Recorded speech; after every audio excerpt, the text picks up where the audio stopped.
Inspired by a need for change and representation, some South Mississippi business leaders are coming together to renovate a vacant building into a black-owned co-op. Andres Fuentes explains.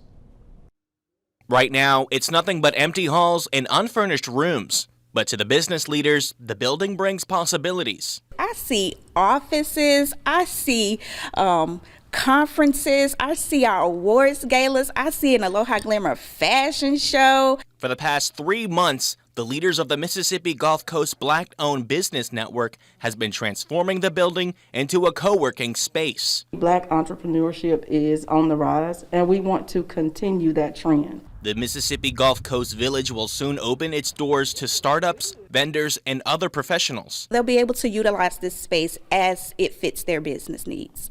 And while organizers are eager to soon open the one-of-a-kind facility, the doors will remain closed until key projects can be fixed. The biggest issue is the riser. The group hopes crowdfunding will raise the money for the coast's first and only Black-owned co-working space. We are at about $7,000.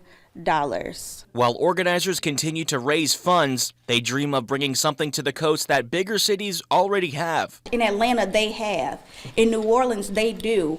Why can't we? Members say the village would also bring neighborhood pride to Gulfport. If you're in your community, you work in your community, and you got a business in your community, you're not going to allow someone else to come in and take over or just cause trouble in the area. While the goal of this facility is to support local Black-owned businesses, it also aims at bringing in more stores and business leaders to South Mississippi. For me, when I think about it, it's about giving business owners exposure and a bigger platform. The business leaders hope the facility changes South Mississippi, both from an economic and intersectional standpoint. But you always had the women supporting the men. Well, now you're starting to see a lot more men supporting the women in the community, and they want to see them in the forefront. They don't want to see the women behind them. They want to see the women beside them. Overall, the group hopes to create a better reputation for the region and the state as a whole. We have the people here. We have the resources. We want Mississippi to be what it can be. I'm tired of Mississippi being last. Reporting in Gulfport, Andres Fuentes, WLOX News Now.